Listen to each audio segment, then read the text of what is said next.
Courtside of the virtual hardwood, it's the NLSC Podcast. This is episode number 444. I am Andrew in our forum, and Andrew NLSC on Twitter. I'm joined as always by Derek. He is DP3 in our forum, and DP384 on Twitter. Derek, how's it going? Oh, it's going well. Happy to be here, as always. Andrew, I'm going to start this podcast off a little bit differently this week, and it's actually by quoting the Cosmetic Lane on Twitter. There was a post on the 15th of September where they talked about this new surgery that people are going through in order to get taller. It states, people just look at you differently when you're tall. Pictured, a popular Vietnamese YouTuber who went from 5'4" to 5'7" with height lengthening surgery.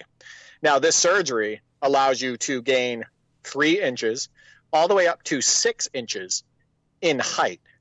Now, Andrew, you're about roughly 6'4". Do you see professional basketball in your future if you had been able to increase your height to 6'10"? I mean, I'm reminded of somebody in our forum who said that if they were 6'8", they would be LeBron James, and that was a bit of a stretch. I mean, the skill set that I developed growing up, playing basketball growing up, probably would have helped if I was a bit taller, so I could have been a post player. A 6'3", 6'3.5" post player is a bit difficult to pull off with the skill set that I had, but I still think it would have come down to my skill level and ultimately my knees not being as good as they needed to be in the long run. Yeah, and I think it's a super dangerous surgery the way I'm reading it and looking into it. Apparently what they do is they lengthen a person's femurs and tibias, and that they can, by doing this, they can increase the person's height up to 6 inches. And they stated that one of the reasons why a lot of people do this is because of income. So according to a 2009 study of Australian men, Andrew. There you go. Short guys make less money than their taller peers, about $500 a year per inch. Doesn't seem like a lot. And are less likely to climb the corporate ladder. And according to one survey, the average height of a male Fortune 500 CEO is at least 6 feet tall. So sports really isn't the motivator here, but it got me thinking because, I'm 6'2", and if there wasn't dangers, we were both obsessed with basketball, right? You and I. Sure. And if there wasn't the dangers of, future injury, obviously, being unproportioned, all of that stuff. When I was younger, it's something I probably would have thought about, not like actually doing it, but I would have fantasized about being, instead of 6'2", maybe 6'5", sure, or maybe 6'8". And what could that have done for me on a basketball court? Because that is a huge difference. But, the way they're talking about the surgery, it looks like obviously it's not going to make your arms grow. So your arms are going to be looking shorter and whatnot. It's not really going to help your balance. If anything, it can hinder your balance and whatnot. And then also, it's going to affect when you do things like squats or you try to do anything like athletically, etc. So, but yeah, I thought it was interesting because I think, when you're a hooper and, you grew up loving basketball, there's always this want when you love the NBA to be taller and be as tall as a lot of the NBA players. Oh, for sure. The idea of if I was just a little bit taller, I could dunk easier or whatever. But as far as climbing the corporate ladder, I think maybe some platform shoes, some lifts might be a little bit easier, a little bit cheaper, a little safer. Right, exactly. But yeah, I mean, I think there's some truth to it. I think taller people probably on average are, maybe a little bit more successful overall. Maybe they're looked at a different way by employers, whether it be in the entertainment industry or, trying to rise up corporate ladders, all of that stuff. Who knows? I really haven't looked at all the different studies on that, but yeah, certainly would have helped basketball to be a few inches taller. I mean, you look at a lot of the studies they've done into what affects employability and promotion prospects and things like that, and they've even seen that people's names, having certain names, will make you more employable, or people, there's unconscious biases there that affect that kind of stuff. So, I mean, certainly, whether you have this towering figure or whether you're a shorter person, It's not the thing to judge a person on. Their abilities to do the job is what to evaluate somebody's suitability for a position or a promotion.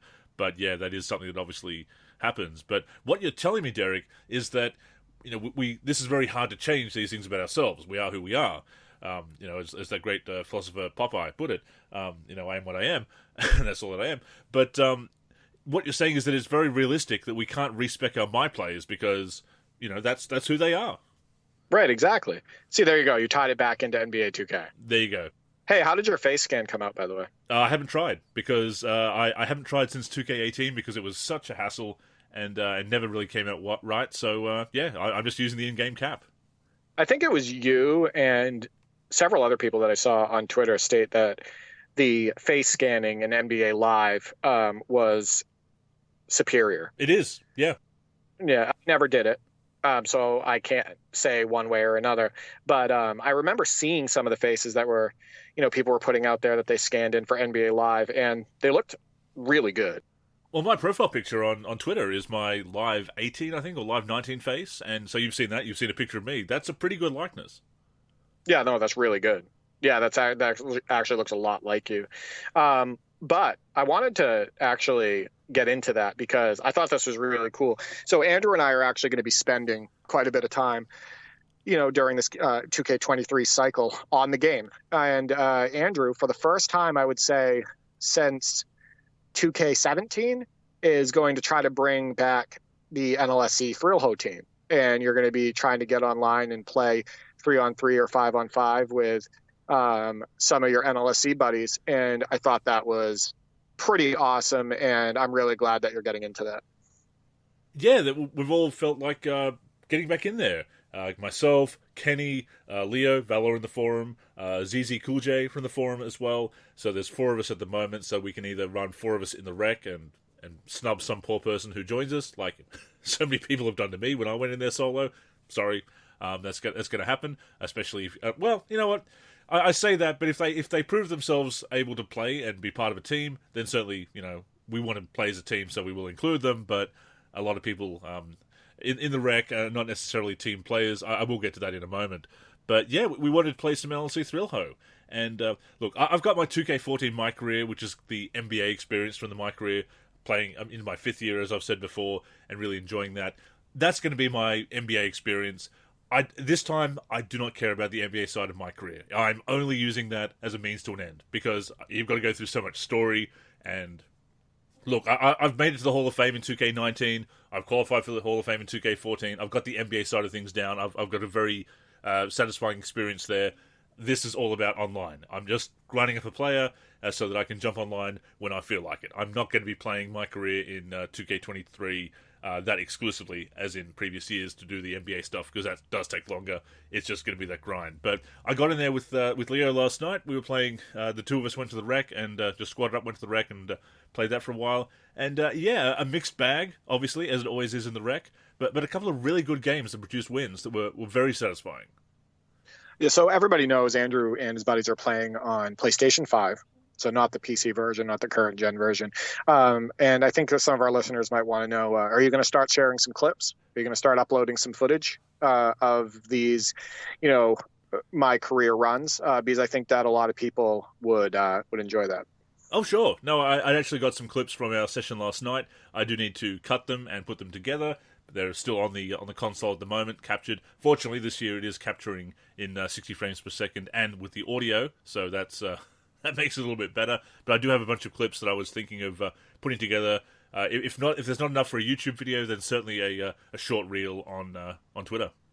Yeah, I think people would love to see that, and I think the game definitely, when shown properly, does pop graphically. I think it looks pretty good. I think it's the best graphics that they've had on next gen, so on the PS5 gen and whatnot. I was curious, though, how you felt about the gameplay. So obviously you came from doing this on 2K17. You guys, I've seen a bunch of those clips. You guys had a blast. I saw all the different things you were able to pull off yourself and with your teammates on that game. How are you feeling on the sticks on 2K23?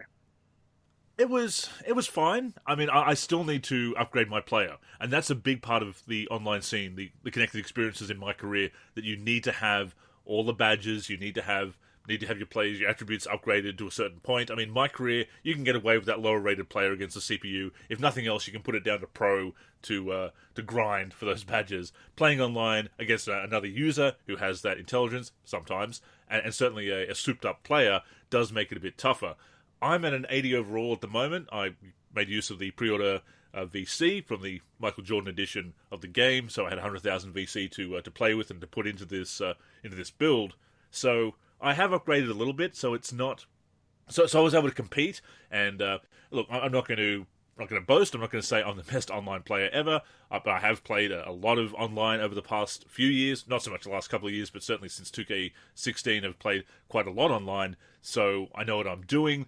I know the tendencies that a lot of people have online, so I can play a little bit better than my ratings. And I would say that for everyone from NLSC Thrill-Ho, and anyone who's got a lot of experience online can play better than their ratings. But at a certain point, if the speed hasn't been upgraded yet, they are going to leave you in the dust. So there is a little bit more upgrading I need to do to really be as competitive as possible. But it was very playable as an 80 overall. So I was quite pleased with that, especially considering it takes about 400,000 VC to get to a 90 overall or thereabouts, which is ridiculous. It's a ridiculous grind. Now, how tall are you and what is your build?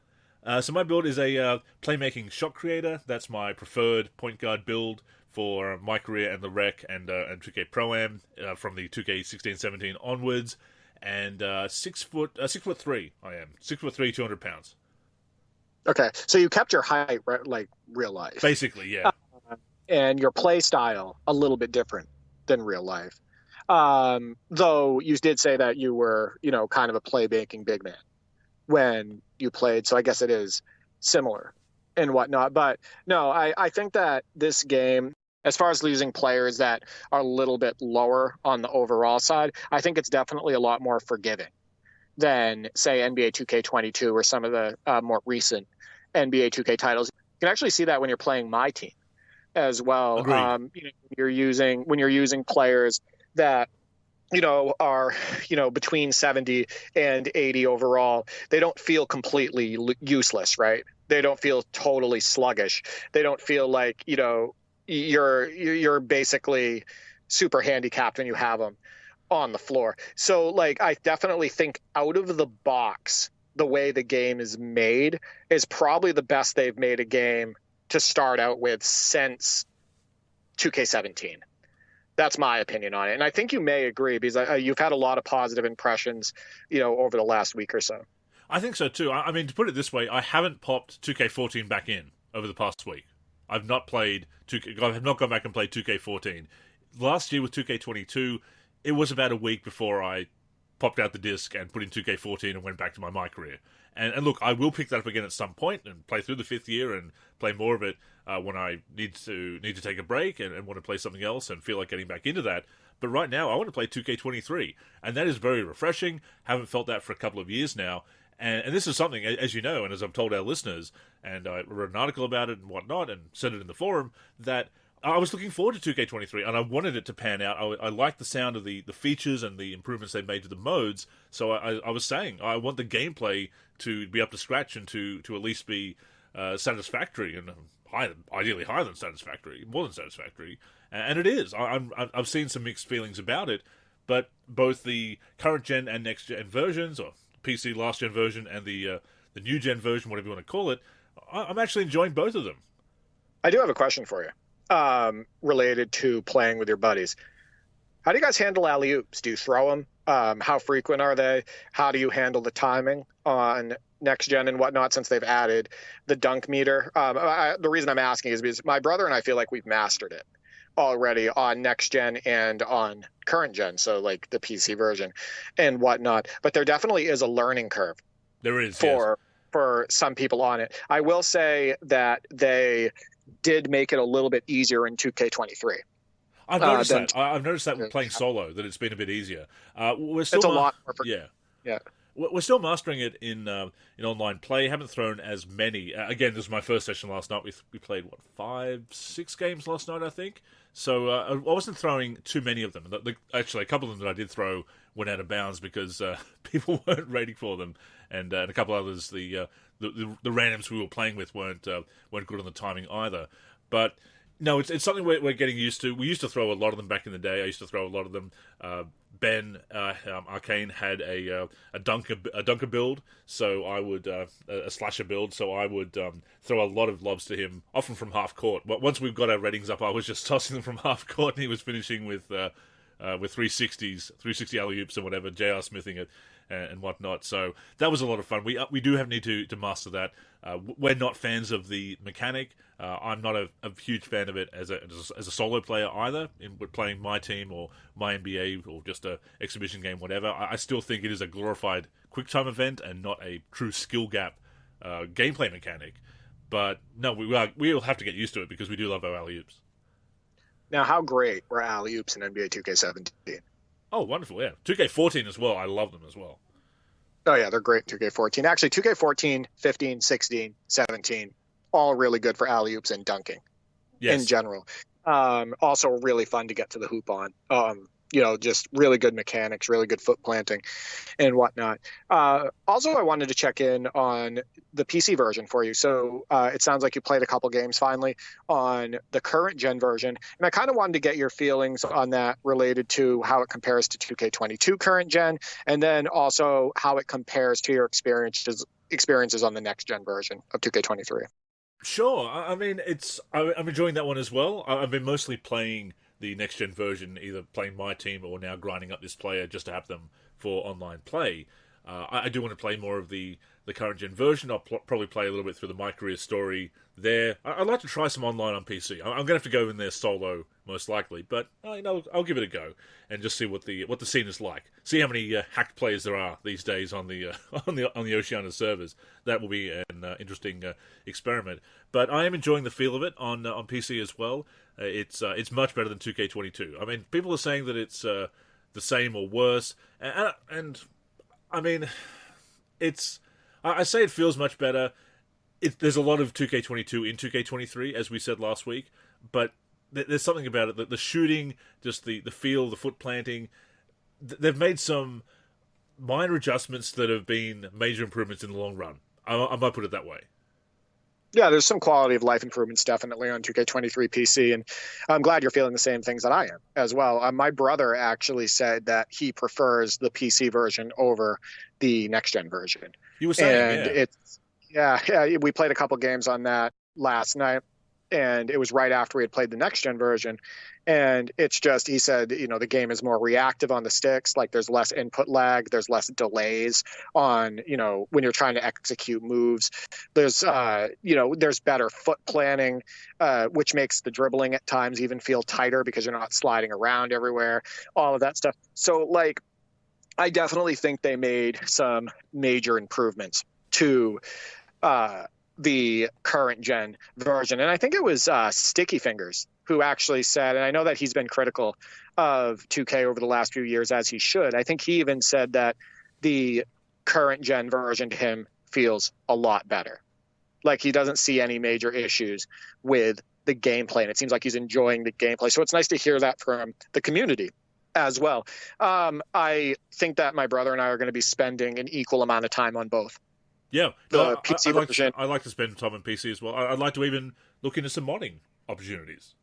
Yeah, and if you need any help with that, let me know, because I've obviously been modding more recently on the newer titles, as far as understanding not only how the hook works, mods folder, but also kind of like what apps and programs we're using to mod. I've been making obviously cyber faces. I can do one texture courts, all of that stuff. So if you need, and I know how the art goes in and how to do portraits and all that stuff. So if you need any help with that or guidance, I can definitely help. But also the community has just jumped all over this game, right?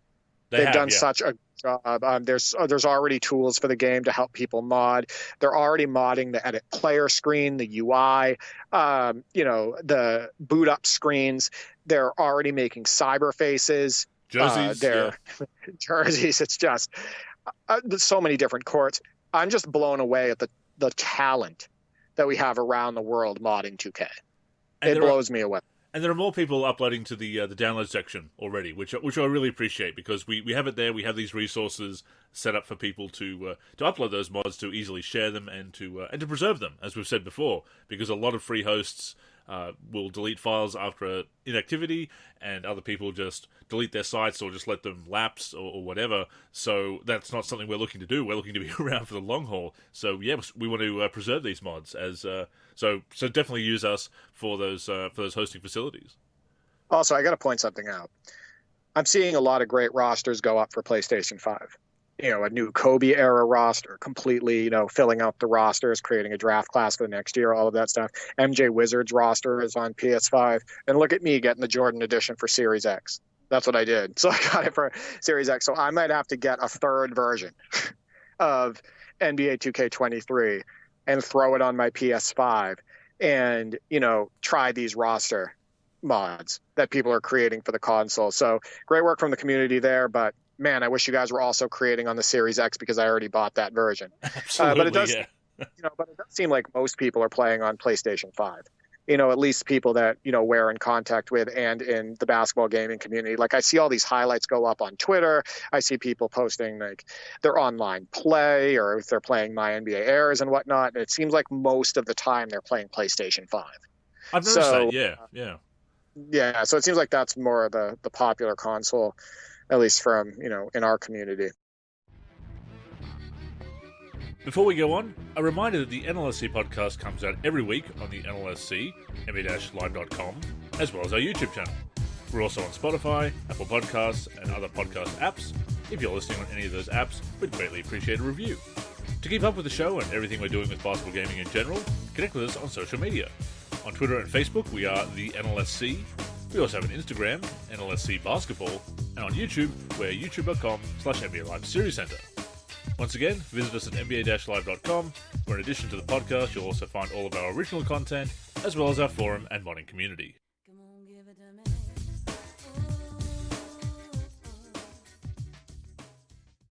Now, before I get into my experiences with 2K23, my team, I brought up something to you before we started recording.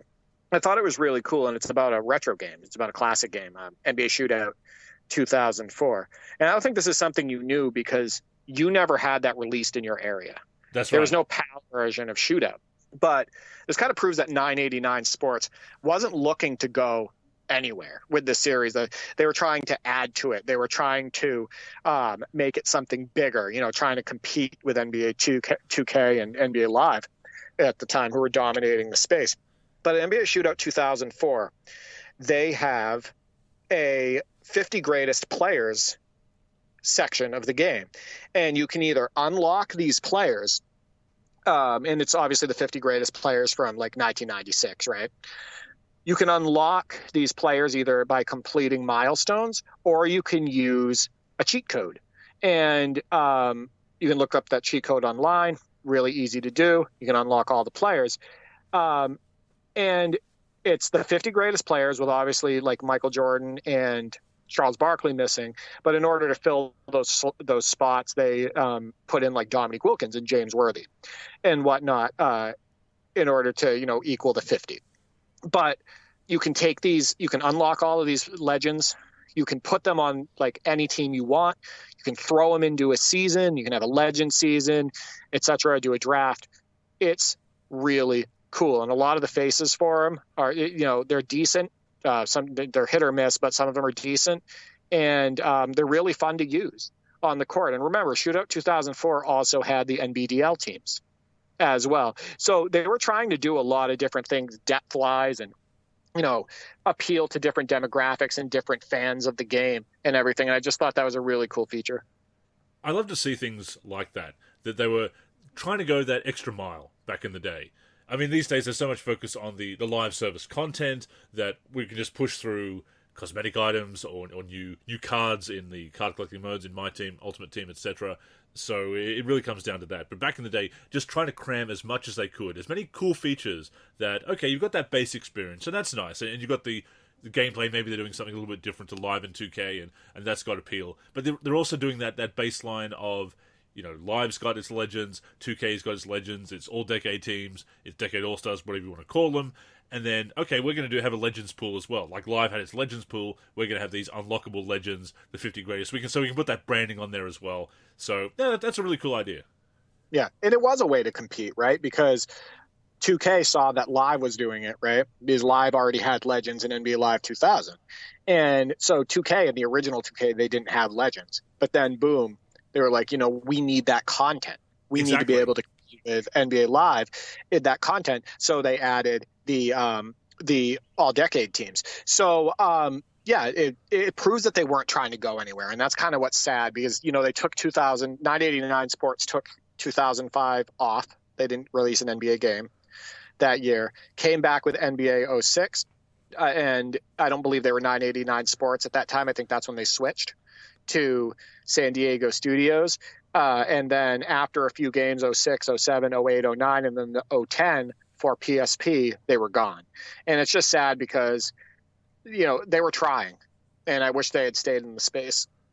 Yeah, I mean, how many times have we said that? How great it was back in the day having those options, that even if Live was the brand leader or 2K became the brand leader, obviously, that you had those options that were 1 and 2 and maybe significantly ahead of some of those other games. Those other games were still doing fun things. We still wanted to, when we saw something else apart from a Live or 2K on the market, we at least rented it or picked it up. Or we bought it, maybe we traded it back in if it was no good or swapped it or whatever. But you saw a new NBA game. I remember seeing Sony's NBA series as well when it came out in Power Regions. There was only one of them. NBA 08 was the only one that came out in Power Regions. That you see that and you think, you know what, I'm going to check that out. I'm going to see what that's all about because that's different to what I'm playing. Right. It was great to have options. It really was. But now I want to get back into NBA 2K23. So as you know, I jumped into my team. And I uploaded a video of me completing the Orlando Magic Challenge in Domination, all 3 difficulties. And my team can be a lot of fun. I think you can agree. You're in it. So you've been it, and it's definitely an improvement, I would say, overall from last year. However, there's definitely annoying aspects to it, and I feel bad for anybody who kind of just bought like the $60 or $70 version of the game, and they didn't have the bonus packs that come with the higher priced version, the extra VC in order to spend on packs and all of that stuff. Because this game isn't generous at all when it comes to MT accrual, my team points accrual. You get maybe 600 to 700 per game, something like that, if your cards aren't graded, or just, in general. And that doesn't get you far at all. And, I jumped into Domination and I'm using I think it's like an 88 to 89 overall Jordan that you get with buying the higher price, you buy the Jordan edition. Yep, Ruby Jordan. Ruby Jordan. I'm using the other players that I got out of the packs and whatnot, in the free agent card, all of that stuff. I bought some packs with the 100,000 VC that I got from getting the higher price version and all of that stuff. And I was able to build myself a good, fun team.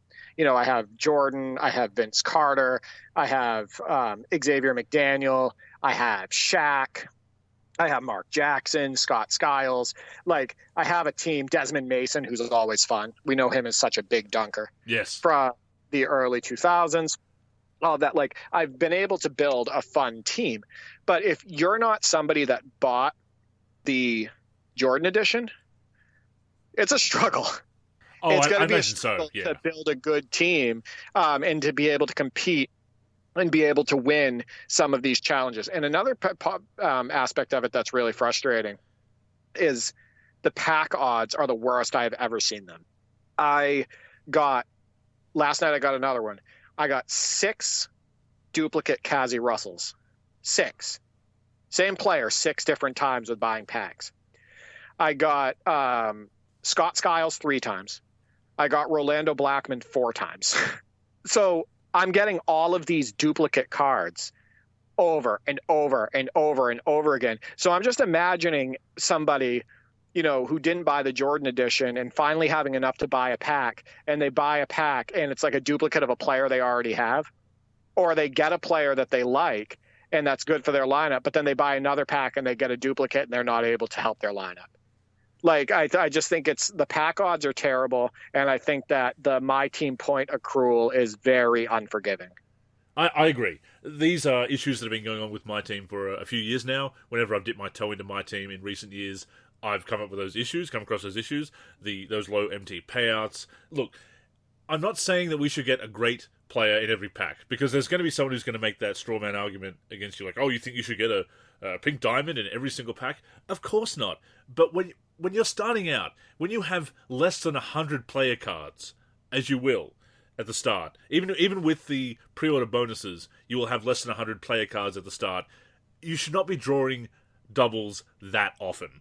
You really shouldn't. And have you also noticed that with the free agent cards, if you get a double of those, you can only trade it in for 1 MT. You can also add it to the exchange. So that's nice that they've implemented that. But there's no, you can't put them on the auction house. Free agent cards can't be auctioned. They can only be sold for 1 MT. Still, that's been going on for about 3 years now. Probably ever since they brought in free agent cards, actually. And they've got a bit more value with the exchange, that you can exchange them for and put them on there and work towards getting a pack or whatever else you're exchanging for. But yeah, a lot of the value is not there, considering that it could be higher and still not break the game as far as balance or fairness or whatever. But yeah, that is a problem with my team. As much as I like the gameplay and the modes, the approach to pack odds and whatnot is still ridiculous. Right, it almost forces people's hand to buy VC at that point. I mean, yeah, right? That's what it is. That's really what it, yeah, exactly. That's really what it does, because, I looked at what the lineup would have looked like if I didn't have the Jordan edition and didn't have those bonus packs and didn't have, all of that extra VC that I was able to spend money, on to get packs and spend VC on to get packs and whatnot. And sure, I would have had Ja Morant, right? But outside of Ja Morant, it was basically like my second best player, I think, was like Larry Nance Jr., right? And then like I had a bunch of role players or bench warmers. And if you're running with that team through these challenges and whatnot, even in domination, if you're playing like on like the higher ones, like if you're playing the All-Star one, which is the highest difficulty on the domination and whatnot, if you're playing that and your best player is Ja Morant and you're surrounded by guys who are not stars, like you don't have anybody else, then it can be tough and you're going to lose some games, let's be honest. So yeah, I feel bad. I think it kind of forces people's hands at, buying more VC and whatnot. And that's a big moneymaker for 2K. There's also about my team that is actually pretty decent with no money spent, especially if you're playing against the CPU. Because if you go online, you are going to encounter those people that are going to encounter the whales that are pumping money into those modes and getting all those great cards. If you can afford to spend that much on it, you will at some point get some decent cards. Why you be doing it this early before they've released all the best cards? Well, it's your money, I suppose, people. But I'm just saying, no money spent, I think, is the way to go, and is what I'll always advocate for. But yeah, there's still that pressure there. And this is when people say that you don't need to upgrade, you don't need to spend to upgrade in my career, you don't need to spend on packs in my team. Technically true, but the pressure is there, and the experience isn't always optimal. It's not always a fun journey to get to where you want to go without spending money, and that's the issue. It's the whole technically correct of not having to spend, but realistically, and that's the argument that people fail to address. Yeah, I will say that, let's get to the positive. I will say that overall, the My Team gameplay can be really enjoyable. Yes, I agree. I mean, I've only played Domination. I played through all 3 of the Magic challenges and a couple of the Hornets challenges at this point. I like how useful players are, like Xavier McDaniel. He should be useful. He was one hell of a player. Even though I don't have the best card of him, I can still do a lot with him. Right. Did you get the 90 overall of him? Because I've got him as the topper in the pre-order box, the pre-order pack. No, I got the 90 overall one. Yeah. No, I got a good one. I didn't get the best one. There's definitely one that's better out there. But yeah, he's very effective. I can put him at small forward or power forward, and he's a joy to use. I love using a guy like Scott Skiles. He's my starting point guard on the team. He's quick. I can do things with him off the dribble. I can hit threes with him. I can hit step backs with him. I can get to the hole with him. Those players don't feel useless here, right? And I think that that's really cool, because it doesn't always need to be the top names or like a super high overall card, etc. Like, you can still use some of these guys and they can be incredibly effective. I mean, there's still issues with it. There's like, you can't change people's signature shots. So players like Reggie Lewis, who their shot is nothing like it is in real life, and it doesn't feel good, you're stuck with that. Yeah. Like, I can't edit Reggie Lewis's signature shot. So those inaccuracies and rush jobs and whatnot, they definitely stand out. And you're stuck with when them, you see them, and they can affect performance. Another thing is you and I both know that Rick Smits could absolutely knock down mid-range shots. Like, in fact, he hit a game winner, a key playoff game from mid-range. Yeah. The controversial wasn't after the controversial wasn't after the buzzer shot. Yeah. Right, exactly. I mean, he was good from the elbows. He had that range from the short corners and everything. But in the game, he's an F from mid-range on a good Rick Smits card, right? So, like, you're going to have to, unfortunately, accept those inaccuracies when you're playing my team, because there's no way to edit them. And if you do want to edit them, you can add badges, right, to the player and everything. Like, I had to give Jordan, the one that we got for the bonus, I had to give him a gold posterizer. Like, I upgraded him. He has a bronze, which is I just want to slap the creators in the face for giving any version of Jordan a bronze posterizer. But I had to upgrade him to silver, and then I upgraded him to gold. So now Jordan has a better chance of posterizing people when he actually takes it to the hoop. So you can do stuff like that, but a lot of the inaccuracies with the players, you're just going to have to deal with, unfortunately. It is. It's really just about the badges, and like you say, and like we said last week, the lack of speed ratings, those carry over from the classic rosters into a lot of my team cards as well. I remember getting a Ralph Sampson in I think it was a 2K22 or 2K21, doubling with my team there. Probably 2K21. Play more of 2K21 than 2K22, and he was just so sluggish running up and down the court. And that's Ralph Sampson, a great athlete, as you know. Which is crazy, because he was a 7'4", amazing athlete. Run like a gazelle. Like a David Robinson, Yeah, he was up and down the floor really, really good. Like, he could get up and down the floor well. He was actually quick, too. Like, quick first step and everything. And that's the thing that's the type of stuff that you can't fix. But this is the same game also that will make, like, Clint Capella fly up and down the floor in comparison. Yes. That's also why I haven't jumped into my NBA eras. Because all the inaccuracies, all the fakes, all the rush jobs, all the players who have a name but they're just like a generic created player face, all of that stuff, like, it bums me out. It's not accurate. It's disrespectful, in my opinion, in so many different ways. So I have not touched my NBA eras. Are you saying that you're not a fan of the great Bob Hardaway? No, I think that if Bob Hardaway was a real player and they actually paid attention to detail on Bob Hardaway's signatures, vitals, his tendencies and ratings and everything, then I would love putting Bob Hardaway on the floor. Right. So I think that's the biggest thing. Now, last thing I want to say about my team is I am going to be playing through domination, and there's a lot of different challenges on that. I love the depth of it, and I'm going to be uploading a lot of footage to the NLSC YouTube and my YouTube as well, D4 3. So definitely keep an eye on that footage. You can see some fun highlights and whatnot, and me go through that mode. You had some experiences with my team, actually. You jumped into it as well, and I wanted to get your take on how you're enjoying that. No, I am. I've not played Domination yet. I've mostly been playing a lot of the Triple Threat. I found that's a great way of going for a lot of the season goals, getting that XP, and just focusing on a couple of players and getting them whatever stats requirements they need. I've actually been really enjoying just doing that, and I do want to get into Domination at some point. Played a couple of clutch time games, usually when it's one of the daily goals. That's an interesting side game as well. I do love the variety. I've said this before, that I love the variety of my team. I go back to Ultimate Team, which I played a bit of Ultimate Team in Live 15 and Live 18, and had a good time with that.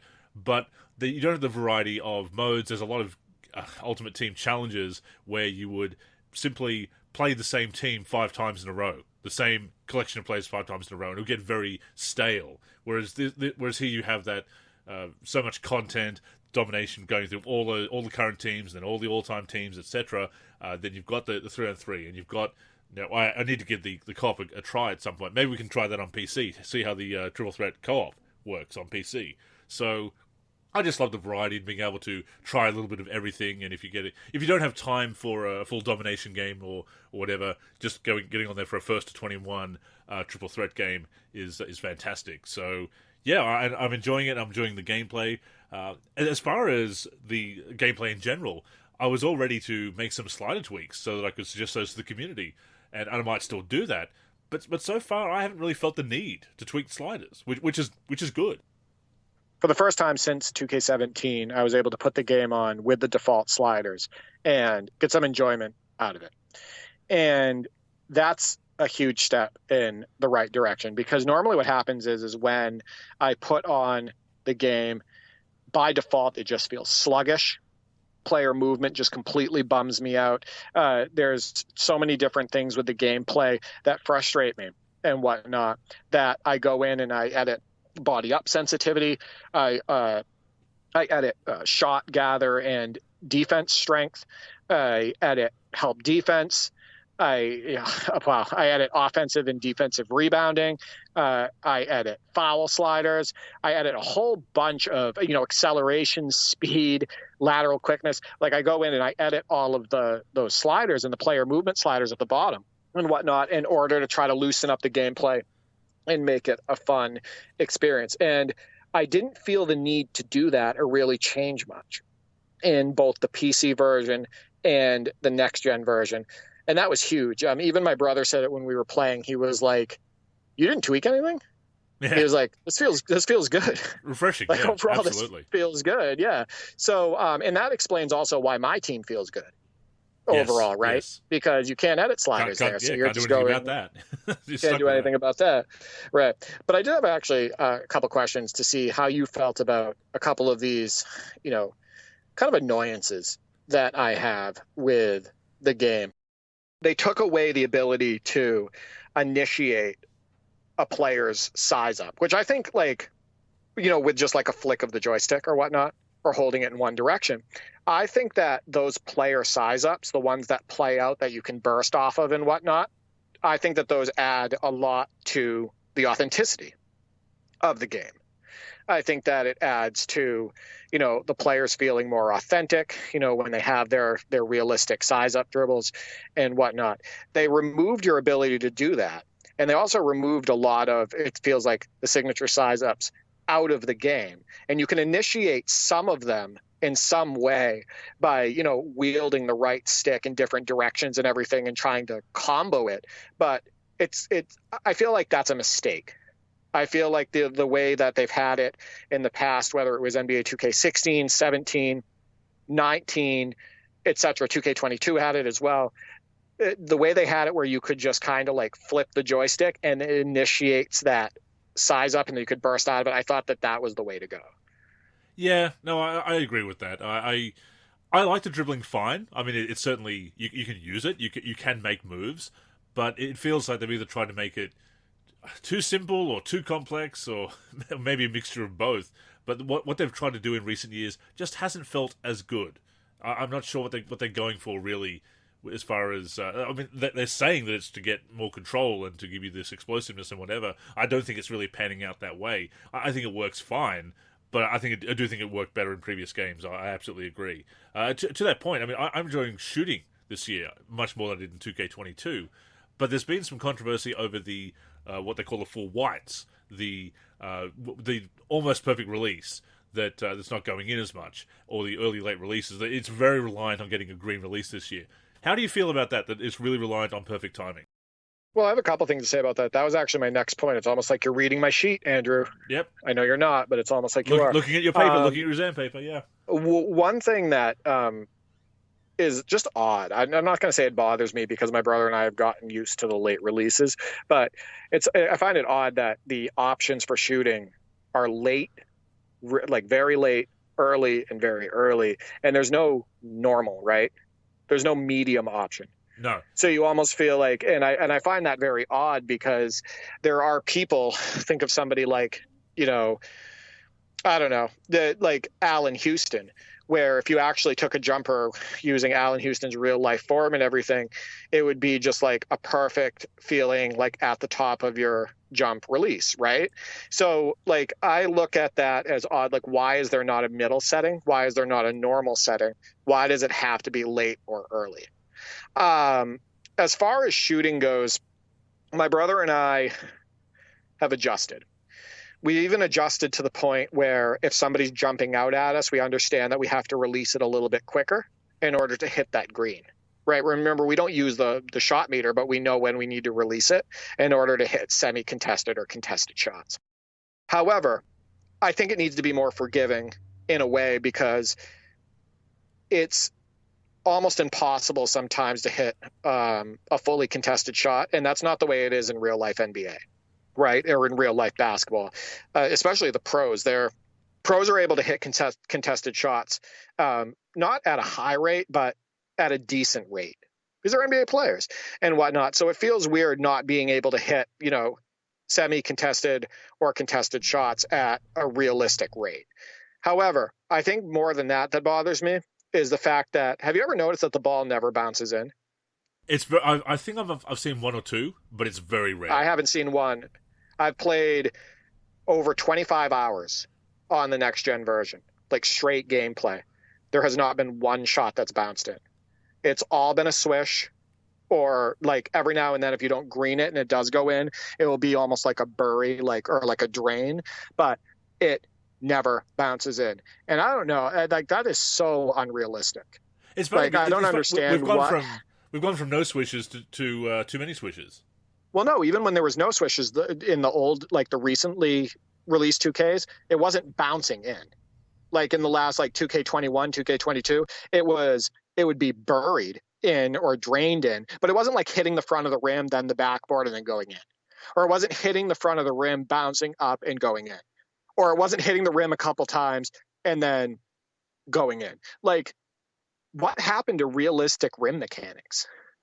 What happened to, going up for like a floater or a layup and, it kissing the front of the rim and then dropping into the hoop, or hitting the front of the rim and then off the backboard and then it hits the hoop?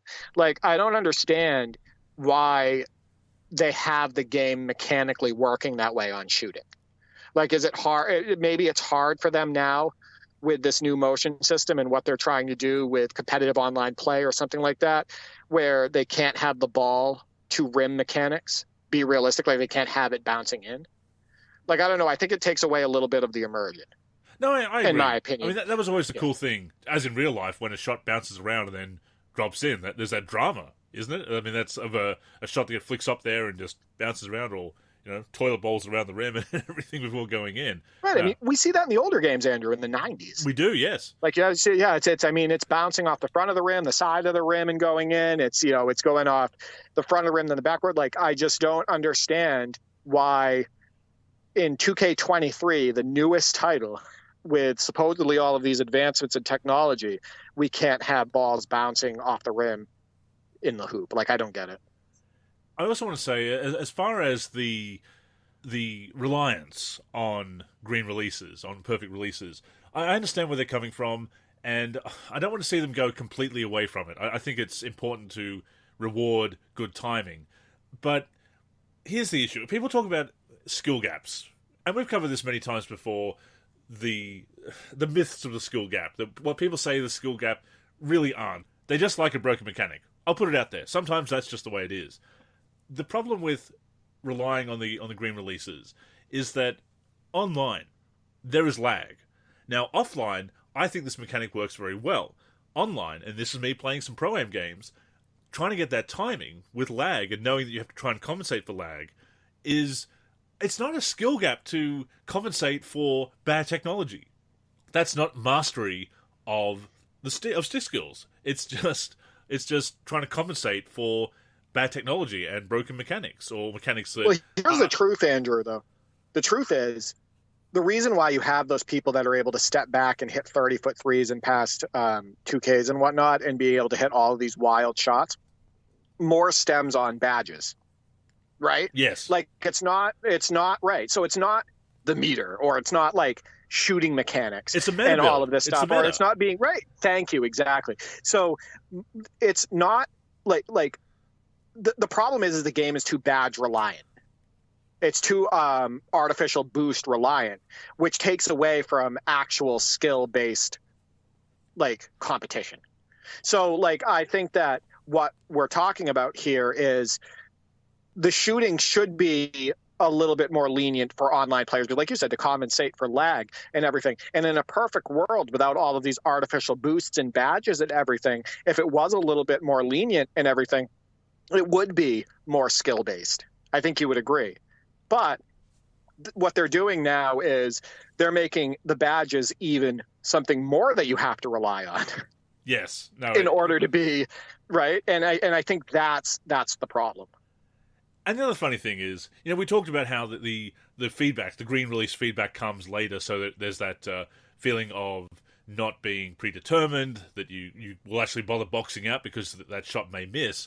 But the funny thing is, it's still telegraphed, because you see someone put up a shot, you can see your opponent's shot meter. If they've got shot meters on, you can see their shot meter of your teammates and opponents in the game. If you see them with a slightly early or slightly late release, it telegraphs it anyway. So it's kind of pointless to make the green release not telegraph it, because it gets telegraphed by the shot meter in those online modes. And playing online, some people certainly do turn the meter off for that slight boost, or because they don't like it aesthetically. I think a lot of people do play with the meter on because of the guide. It helps playing online and trying to compensate for lag and whatnot. So it still ends up getting telegraphed. So that is an issue there. It's kind of funny that it didn't end up making the green release feedback, making that later. It still hasn't really addressed the whole telegraphing issue. And on the subject of the rec, I just want to put this out there. The basketball IQ of the average rec gamer does leave something to be desired. Also, the attitude as well. This hasn't changed. And unfortunately, it's very hard for 2K to do much about it, because we've cultivated this atmosphere now that people, when you get down by 5 to 10 points early on, you can battle back from that.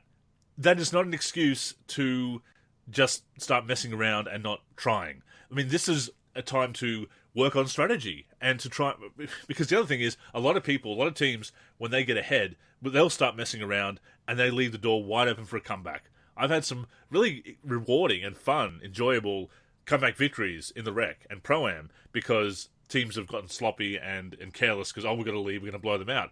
And the team that continues to compete gets the momentum and takes over. So I understand, look, if it's the fourth quarter and it's just gone completely awry because you've gone up against a superior squad with all the badges and attribute upgrades and whatever, and you're down by 20, you know what, okay, you want to just play a little bit looser and just get to the end, fine. But when there's so much time left, compete. And in fact, compete to the last buzzer. I think that's a great way of doing it. You don't have to, it's my PSA, you don't have to give up and play sloppily just because you're down. You can continue to compete. It is okay to compete in a competitive mode. I shouldn't have to say that, but I will. So people get frustrated. People get frustrated way too early today. Yes. And it's not just kids either. It's not just kids. It's young adults as well. Yeah. I mean, they'll get into these modes and they'll get down a few points or everything, and they're already ready to throw their controller. It right, is. and they're also already at the point where they're going to blame the game. Oh, for sure. Like it's the game's or it's their the teammates. fault. Yeah. Or their teammates, right. We had someone shoot 0 of 11. Leo and I, we had a teammate we got matched up with there, 0 of 11 from 3. So just chucking it up. And then he hit he missed a few more, because we played a second game with him. I think he was about 0 of 16 before he finally hit a 3. And they were not good looks. I mean, they were open, but he was trying to make running leaners and all kinds of things, supposedly the whole meta shots, but he was just not greening, so it didn't matter. So as far as the reliance on green release, I do think that there's something they need to consider. I don't want them to completely move away from it. I want them to be very careful about that, because I think there's value in what they're trying to do, but it is very unforgiving in the online scene, and we saw so many people struggling with it, because of course you have that timing issue and with the timing issue with the lag, I should say. So, but better basketball IQ in the rec is definitely needed. The fact that we're going to be able to hopefully play some 5-on-5 and 3-on-3 with our organised squad, or if we have 3 or 4 of us going into the rec, then we can kind of control that.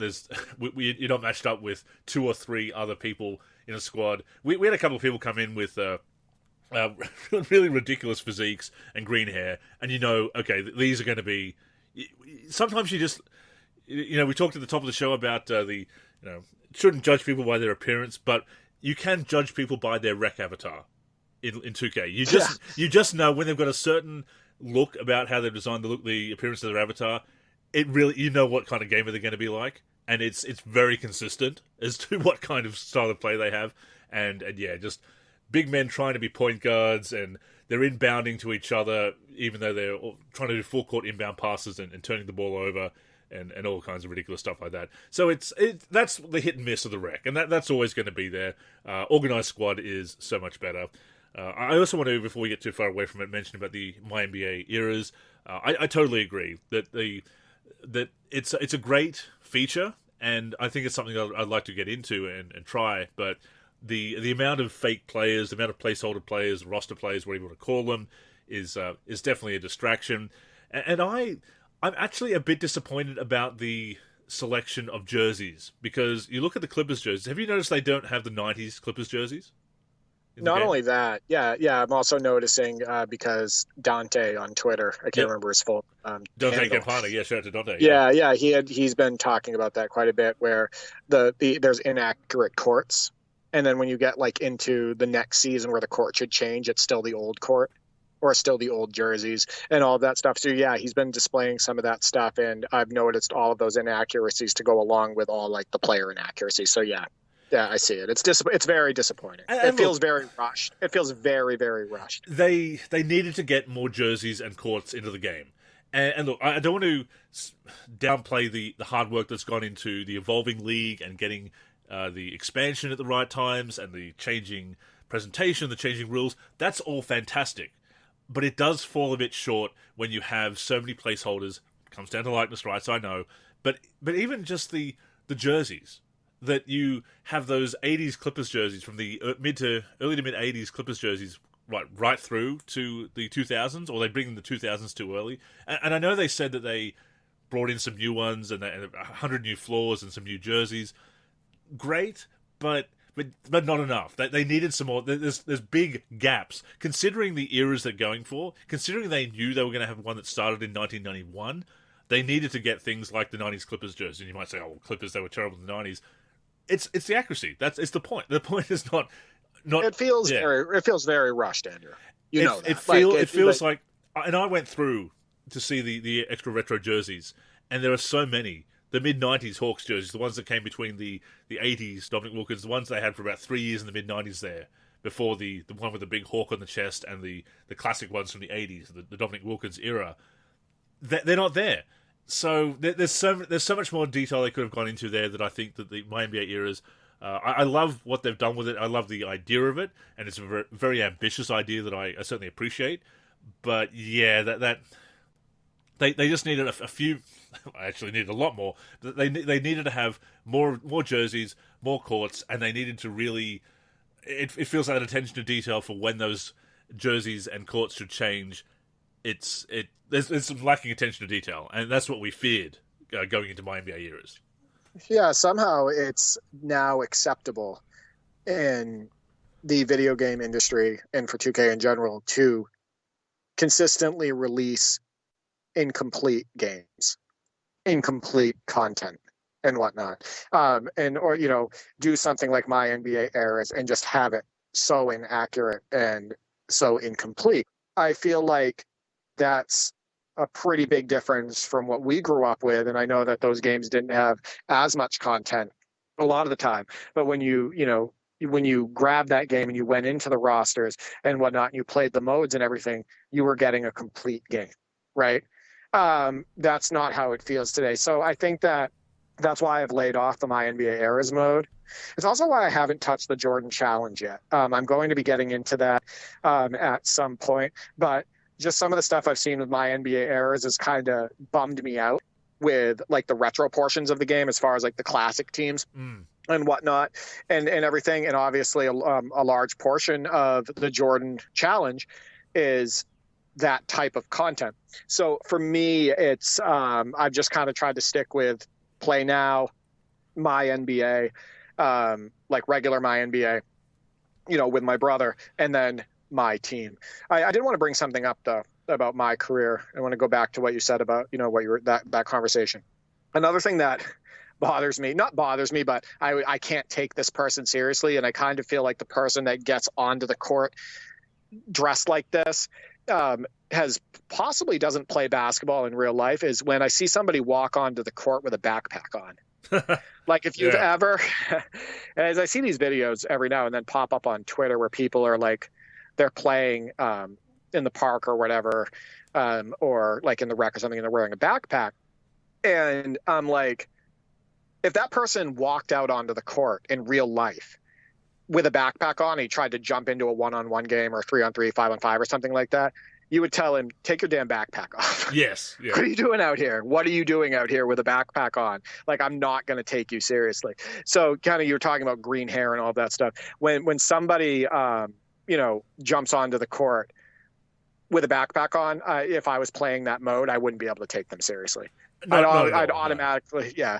Another point that I wanted to make too is not about my career, but I wanted to go back to another one of my gripes is in the next gen version of NBA 2K23, there's no option to remove the dunk meter, like the showing of it. Yeah. Unless you turn all gameplay indicators off. Just like 2K22. So just like 2K22. That's what my brother and I do. So that's annoying. But on the current gen version, they've added the dunk meter for contact dunks and alley-oop dunks. There's no option to turn all gameplay indicators off, and there's no option to turn the dunk meter off. So you're stuck no matter what on alley-oops looking at this giant X, right? And that needs to be filled up into the green in order to complete the alley-oop.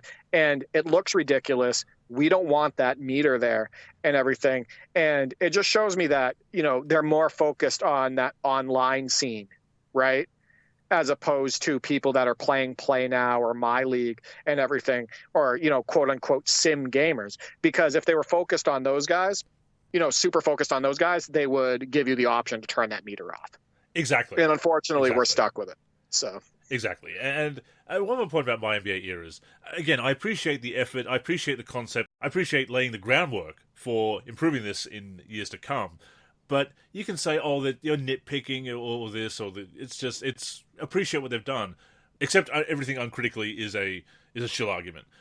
But doing this, my NBA eras, this is aimed at people who are history buffs and know their stuff and want to play with this. I mean, certainly, yes, it does potentially educate people who are not around for that and not aware of it. But really, it's aimed at people who want that attention to detail. So at the end of the day, there should be no excuse for that lack of attention to detail. So we understand the limitations and the likeness rights and everything else, but we can still call out where it could have been better and where there shouldn't be issues licensing 90s Clippers jerseys or mid-90s Hawks jerseys or other missing jerseys that aren't era-specific. They kind of, I think, oversold how much they did that as far as the jerseys and courts. I think they've sold us a bill of goods on that one. I think they overpromised how much they added, because I'm going through a lot of those teams and seeing what new retros have been added, and not enough, quite frankly. Good marketing, right? Yeah. It worked. It worked. It worked. I'll also point out, too, and like I stated on the past podcast, there's no excuse for them not to be more complete as far as from an accuracy standpoint. And I'm talking about, more cyber faces for the players, proper, better ratings, more work on the signatures, all that stuff, tendencies, because there's a community of people that would absolutely die to have 2K contact them to work on these rosters. We know 2K has the money, right?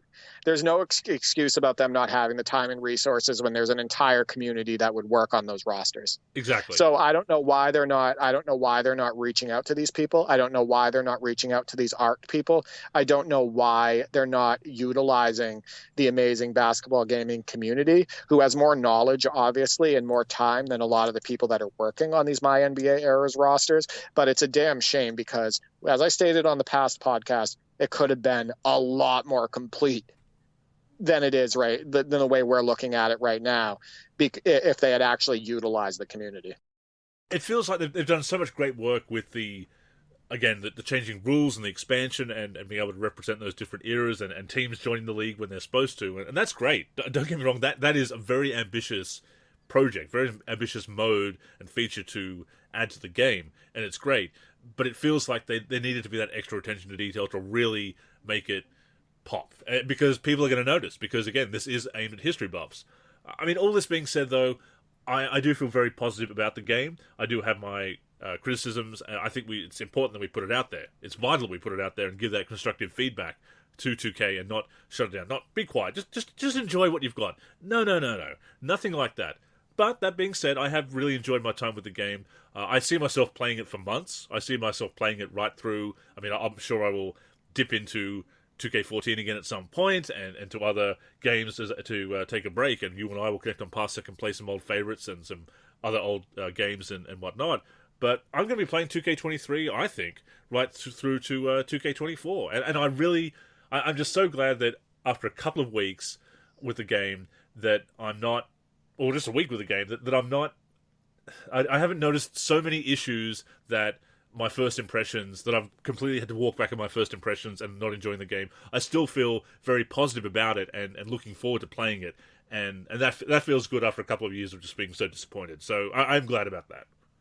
The critiques are important. I want to go back to that. I mean, yes. Listen, we've said a lot of positive things about 2K23 on both current gen and next gen. We've talked about the modes that we're playing. There's obviously a lot of content in the game. There's certain gameplay aspects that we are enjoying that are definitely tighter than they were, say, in NBA 2K22. But, if we're allowed to talk positively about the game, we can also constructively critique it. Absolutely. And anybody who listens to this podcast or looks at our tweets or anything where we talk about these items and whatnot, that's very important feedback for the developers for visual concepts and whatnot. And maybe those comments can help improve the game in the future. For example, NBA 2K23 on PC, I think that they've definitely made some improvements on current gen, but players running and that running animation where the players are completely hunched over, that's still in the game from 2K20, and it looks absolutely ridiculous. And I think that that's not the way humans run. That's not the way any player has ever run in real life. It's an eyesore. It looks weird. And I think that that's something that they could fix in the future. So that's something that I'd love to see them fix. So if they listen to this podcast, please improve the way the players run on current gen if you're going to release it for 2K24 for the PC, again, the current gen version. So just a couple more points on NBA 2K23. It looks like they've reduced the amount of stats that show up on my NBA. Opponent field goal percentage is no longer there, just the attempt and make totals. I think that maybe, with all the content they've added to the game, I wonder sometimes if they are running into a little bit of a space issue. So it looks like they did reduce some of the stats that show up when you view them on my NBA. Broadcast cam for Xbox Series X is still bugged on next gen. And that's a little bit frustrating. So the camera doesn't always follow the player when you're dribbling it up the court. So the guy dribbling will appear off screen. So for a few seconds, and then he'll pop back onto the screen. So that's something they still haven't fixed, which is surprising because it's been a couple weeks now. There's limited options for broadcast cam on the PC version. There's broadcast stadium, and then I believe there's also broadcast and broadcast zoom. But the problem is if you're not using a good broadcast stadium cam for that specific team, most of the camera views for broadcast are just way too zoomed in, and you can't zoom them out as much as you would like. So unfortunately, what I would like to see, and it hasn't happened, is them bring in the camera options that we had for broadcast, back on 2K16, 2K17, etc. Another piece that I noticed is, and this is in 2K22 as well, the AI has starters in the game till the final seconds, even if they're getting completely blown out. They could be down by 30, 40, 50, 60 points, and the AI still has their starters. in the game, or they'll put them back in with like 2 minutes to go. And it's kind of a weird thing that they've had in the last couple of years, because no NBA team would ever do that unless maybe LeBron to pad his stats or something like that. But that's the garbage time that is, I noticed. Yeah. For other than that, like I said, I'm going to spend quite a bit of time on 2K23 PC. I might even get into modding it as well. My brother's really enjoying that game, so that's motivation for me. And then for the next gen version, there's going to be a lot of my team footage. I'm going to upload the Jordan Challenge footage when I'm done playing through it. And yeah, there's some hope here, right? I mean, we're enjoying this title more than we have over the last few years. And man, 2K24, we're going to actually have something to look forward to. And another point that we wanted to touch on before we move on to a couple of the topics and the mailbag, Popcorn Jones 77 at Popcorn Jones 77 on Twitter. Shout out to you. Suggested a few topics for us to cover, and there's a couple we might get to in future shows. But the one that we want to address is the issue of difficulty, the difficulty level that you're starting on, and this really is a major factor in your first impressions of the game. In fact, if you look with the next gen version this year, the new gen version, whatever, PS5, Xbox Series X, S, that it gives you that option of which difficulty to start on. There's a splash screen as it's on the first boot where you can select it, and they've actually added a semi-pro difficulty this year. And Popcorn Jones did say, is it needed or unnecessary? And yes, Desire has suggested starting with a lower difficulty, and I think that's definitely a smart idea. I mean, you can jump straight into the toughest difficulty if you want, if you're great on the sticks or whatever, if you want to have that challenge right out of the gate, see what that's like. There's no wrong way to play to get into a game and see how it's going to, whether it's going to appeal to you. And so I'm not saying that you absolutely have to lower the difficulty or whatever, but I do think that is a great idea. I'll often do that. I'll start on an easier difficulty just to get that, just to pick up a win in that first game sometimes and get a good feeling about the game and see how some of the new moves work and new controls, and then say, okay, I got an idea of the feel of it. Now let's get to the challenging part of it. So I think there's definitely value in that. Yeah, and I put a couple polls out there for current gen and next gen, asking people, what do you start out on with a game? Like what are you starting out on, and what level are you playing on, in the modes where you can select the difficulty? And it seems like All-Star is the sweet spot, right? Both polls for current gen and next gen, over 100 voters total between the two, stated that All-Star was, I think it was like 38 to 40% of the vote. It is, both. Yeah.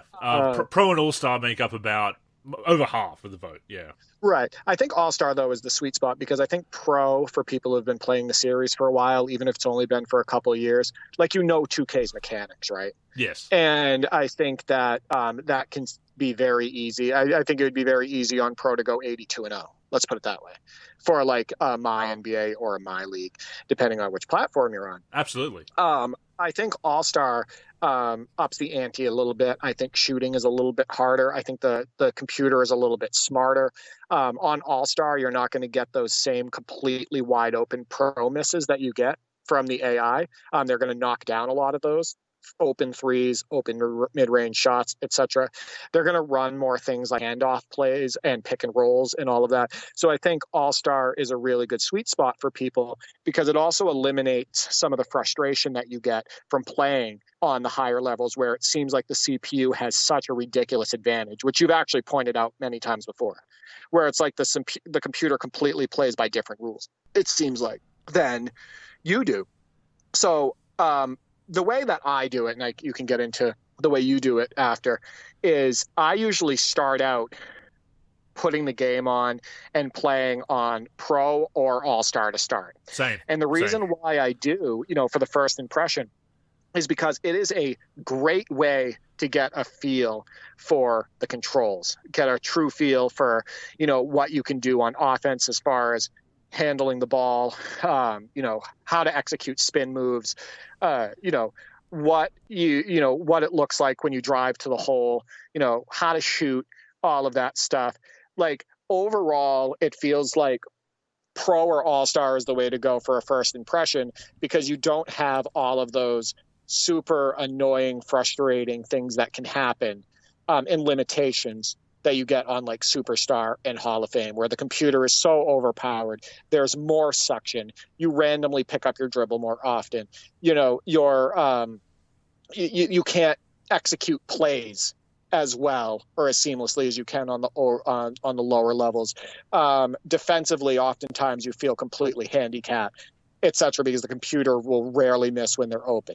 So, like, I think that Pro or All-Star is really good to get a feel for the game on first impression. Obviously, I up the difficulty, once I get used to the game. But I would say that's probably the sweet spot. No, I completely agree for the reasons that you outlined right there. It's important to have that fun experience, I think, the first time out, and just get that feel for the game, what they've changed with tuning, what they've changed with mechanics. And look, if we're going to be honest about this, a lot of people judge a basketball game's quality by if they can beat it. If they can get out there and do cool things on the court, on the virtual hardwood, and win games. And it makes sense to a certain extent, because, I mean, certainly we want it to be challenging, or most of us do, I believe it, on some level. We want to have a worthy opponent and feel like we've earned a victory.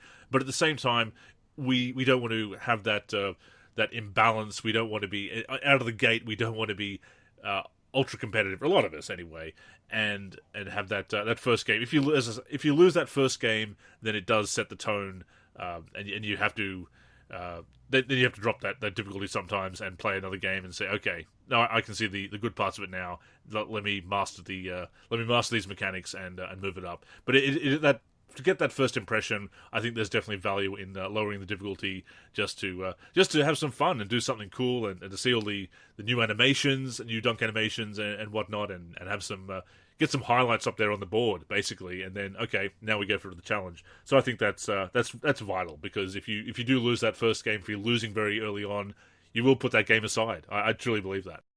Right. There's another portion of this too, a portion of his question. It was in a following tweet, and I think this is a good one too. Is, we talked about the semi-pro difficulty that was added, so it's basically between rookie and pro. And I listened to Mike Wong on 2K TV, and he was talking about that semi-pro difficulty and why they added it. And it's like he stated, it's for kids, or completely new players to the series, or people that just want to play super casually and everything. And I think that was a nice touch. I actually think that the semi-pro difficulty works well. I think it works well for my team as well. That's actually the first, when you play domination, the first challenge when you play a team is on semi-pro. Yes. And I wouldn't, hold it against anybody who said, you know what, my first experience with this game, it's a new game and whatnot, I'm going to throw it on semi-pro.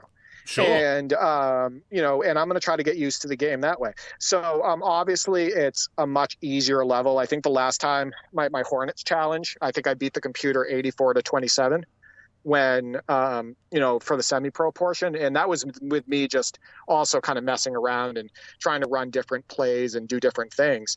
It could have been a lot worse. But so obviously you're going to kill the computer more than likely on semi-pro. But I think that would be a good way to also learn the game. Accessibility is huge, and this is something I've seen Jim Sterling talk about in some of their videos, that yes, you have younger gamers as well, as you mentioned. You also have people with disabilities and whatnot. These games should be accessible for everyone. This is not supposed to be for the most hardcore of hardcore gamers. This is not an Elden Ring or whatever or Dark Souls. It's not supposed to be that. It's supposed to be a fun representation and realistic representation of basketball. And certainly in the online competitive scene, yes, you want to tune the game for a competitive atmosphere. But as far as offline, single player, yes, make it as accessible as possible. I think it should be accessible online as well, don't get me wrong. That's why I'm in favor of proper matchmaking, and why I've advocated for that for so many times over the years, and will continue to do so until they actually implement it properly. But make it accessible to newer gamers and to people who may not have the same faculties as everybody else. That these games are supposed to be accessible. If you're going to sell 10 million copies of it plus a year, then people need to find a way to have fun with it. So I think the semi-pro difficulty is a good addition. It takes it away from, so that it's not completely a cakewalk like rookie. It doesn't have some of the more challenging aspects of pro, where it starts to ramp up the difficulty a little bit. So I think it's good to have that intermediate intermediate setting by default. So I like it. Right, and I think 2K has done a good job of making their game accessible. You know, Yeah. and I think that this year especially, I think with all the offline content that they have added, the way that they've removed contracts in my team, all of that. Like I think, and you know, obviously the new semi-pro option and the new options related to settings and all that. Like I think that overall, this year they've made the game more accessible than they have, you know, since, you know, what we would call the second golden days of NBA 2K, the 2K16s, 2K17s, 2K15s, 2K14s, etc. I think that they made it incredibly accessible this year, and like I said, overall, I'm enjoying the game, and that's a good sign. Yeah, I don't think there's any reason to cater to the elitists across the board to make this game inaccessible and only for the hardest of the hardcores. There should be modes that cater to the elites and the hardcores, but not everything needs to be for you. For you know, I address the elitists here. It's not just about what you want and having the hardcore competitive scene. There's so much more to the game. So no, accessibility is not a shameful thing in gaming, and yeah, you can keep that gatekeeping away from us, quite frankly. But no, I am enjoying 2K23 as you are. Both versions, very pleasantly surprised by the amount of work that's gone into the current gen version, as we said in our first impressions. So we will continue to give our impressions as they evolve through the course, through the life cycle of 2K23. But yeah, so far so good, and that does feel really good, as I said, because the last couple of years have been disappointing for me. I'm not going to say that I've got my money's worth yet, Derek, because the game's only been out a week, but I've had so much enjoyment so far and see myself playing it more from here on out that yeah, I'm quite confident that I will get my money's worth this year. Hopefully they don't patch it. Yes. And ruin it. Right, like I hope they don't patch it and take out the good gameplay aspects that we like. Before we move on to the mailbag, I wanted to bring this up. So you had brought up the 3-point shooter who took like, I don't know, 11 to 16 threes and he wasn't making any of them. The one that you ran into in the wreck. That's right. And whatnot. Yeah, so I think a lot of people go into those modes, a lot of people, and they don't really understand the game of basketball. They don't understand the odds, how they go down when you're doing a leaner or a fadeaway on a shot, like the odds of it going in go down and whatnot. I think that there's a lot of times a poor understanding of the game in general, and some of these people probably don't play in real life either. It goes back to that tweet that you saw me respond to where somebody was upset. I think his name is Drew on Twitter. He was upset because he wasn't able to hit hook shots the way he was before a recent patch and whatnot. And he's taking these hook shots from like 15 to 18 feet from the basket, semi-contested or fully contested, these like high arcing hook shots from way out there. And he's upset that he's not making them. Yeah. And my response to this is, and it's unfortunate because I think a lot of people in this scene think that everything should be easy and that these are like regularly makeable shots for some players. I don't think they understand basketball that well. You ask the best pro players in the whole world to make these 15 to 18 foot hook shots, even wide open with regularity, and they couldn't. But this guy thinks that he can go into rec or the whatever, a city or whatever, and he thinks that he can take these. He should be able to make all of these 15 to 18 foot hook shots. It's ridiculous. Unfortunately, though, that makes up a large portion of the loud complaining community. I think you would agree. I think a lot of people think that they should make everything. I think a lot of people have this unrealistic expectation about the way basketball actually works and is played.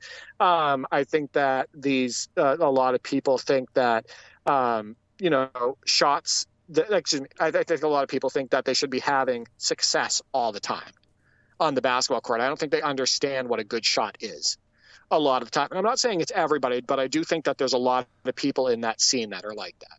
Oh, they definitely are, and I've encountered them playing online.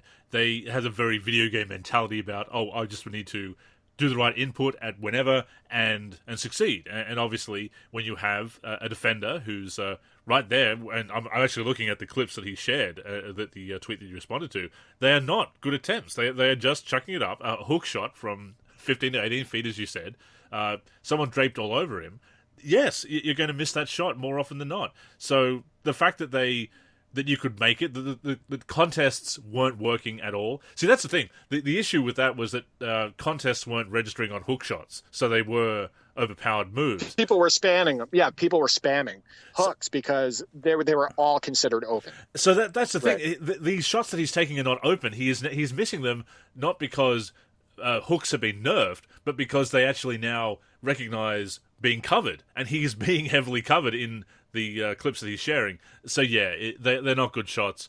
If you're going to just chuck it up there, you are going to miss a lot more often than not, even if you do have the badges and the ratings, because they are not good shots. So yeah. Dave Cowens was good at hook shots. If you go back, he could hit from I don't know, like 5 to 10 feet away from the basket. He could do rolling hooks, right? Go ahead and ask even somebody, an NBA legend, Dave Cowens, Patrick Ewing, Hakeem Olajuwon.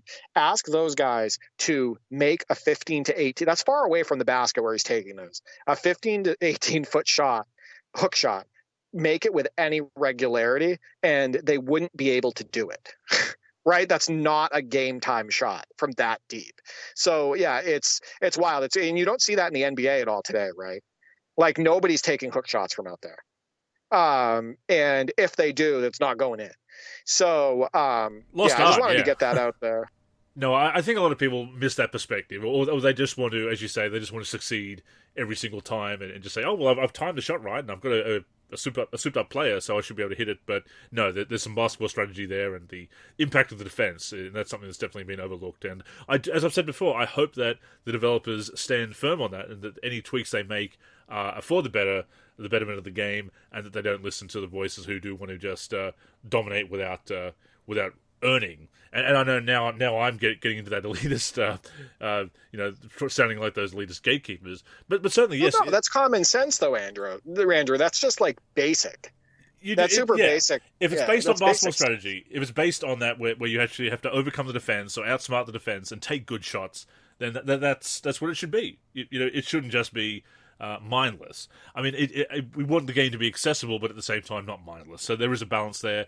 I think they're striving for that this year. I'm really pleased to see that, and I hope they stick to their guns. And I think they made the right move there. And he's, I understand if he's been using that, and when they do nerf moves too much or buff moves too much, that is a problem. But looking at the clips that he shared, I think he's just trying to put up hooks in the defense's face constantly, and not. It's not that the hooks have been nerfed too much. It's that the defense now has an impact when it had no impact before, and he's now has to deal with defense as he should, and is not. And it's just not dealing with it. Imagine thinking that you can hit 15 to 18 foot. That's beyond the free throw line, by the way. Yeah, that's like in between the free throw line and the 3-point line. Imagine thinking that you should be able to hit contested hooks from there. Like it's just basic common basketball sense, like basketball knowledge.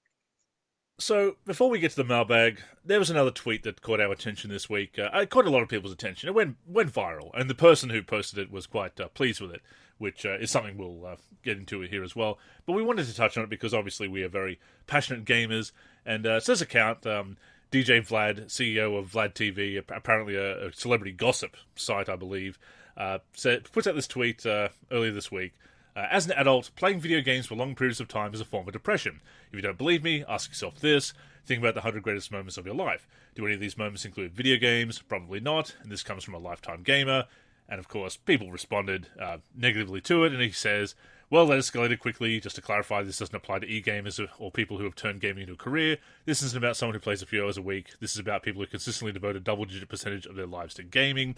And people are pointing out that it's self-care or whatnot, and he continues to double down thusly. 5 million impressions and counting. This tweet really struck a nerve.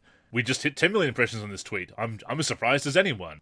And for everyone in the comments claiming some of the greatest moments in your life came from gaming, you are truly letting life pass you by. A bunch of really just smarmy, judgmental responses, on top of obviously a very judgmental and condescending first tweet as well. And you and I saw that. I know Dom retweeted that and had a snarky reply to it as well, obviously disagreeing with it. So what are your thoughts when you see a tweet like that, Derek?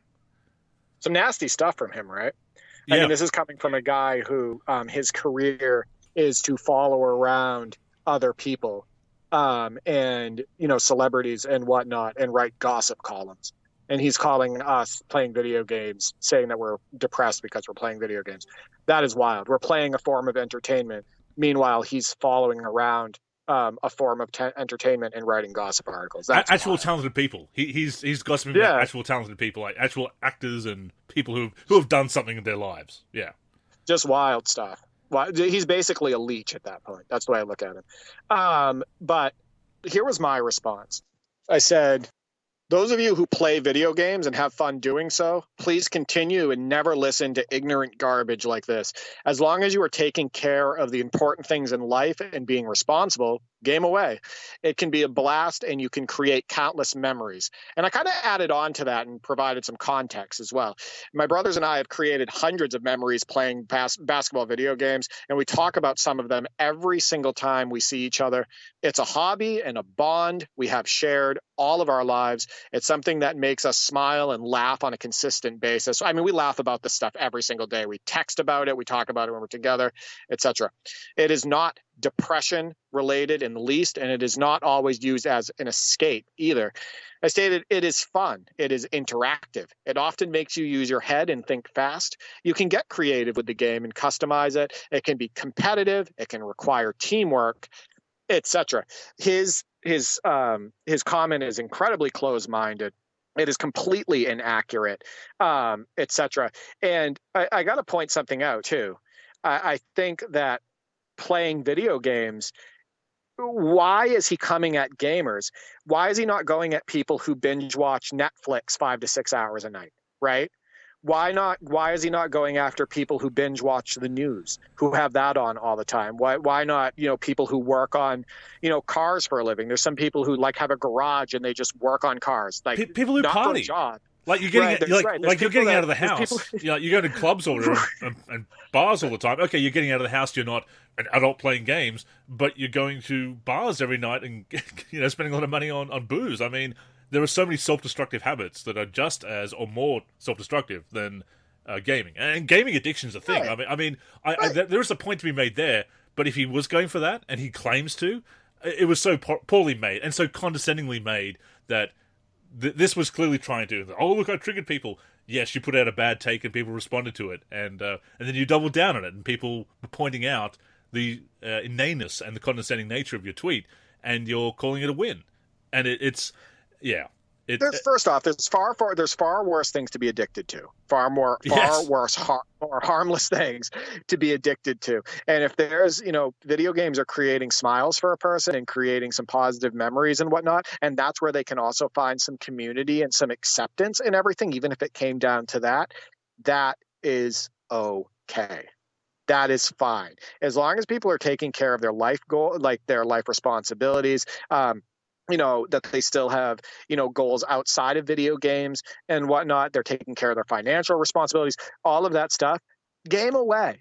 Like, why are you coming down on those people? I don't, go on Twitter and completely attack those people who, binge watch Netflix documentaries or Netflix films or movies or, have their hobbies and everything. What a ridiculous thing. So no, he deserves to be, called out for that. And again, this is somebody who his career is to leech off of other people. Yeah. Right. His career is to follow around and gossip about celebrities, but he wants to come down on people who are just minding their own business and playing a video game. That doesn't sit well with me. So he deserved to be called out. That elitist BS from somebody like him, it's uncalled for. And there's a few people agreeing with him, most not, but a few people agreeing and saying, oh, more than 5 hours a week is unhealthy and not a good work balance. And as people have said, that's less than an hour a night, 5 hours a week. I mean, you play on some weekends. Well, what is that person doing? I want to know.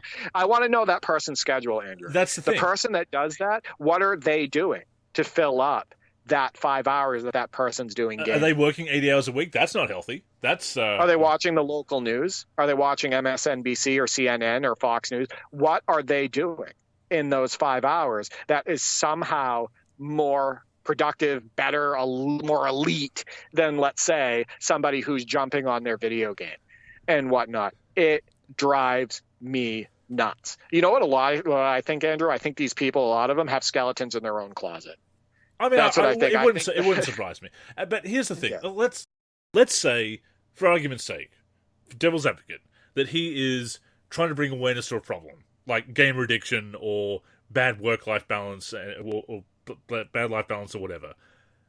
You can make that argument, but I don't buy it. I don't believe it, because the way it's been made, the way this argument has been made, even if he's just trolling, why do that? Like, what? He's not just trolling. You can tell by his follow-up comments. But you want to know what's a bigger problem, Andrew, than gaming? Gossip.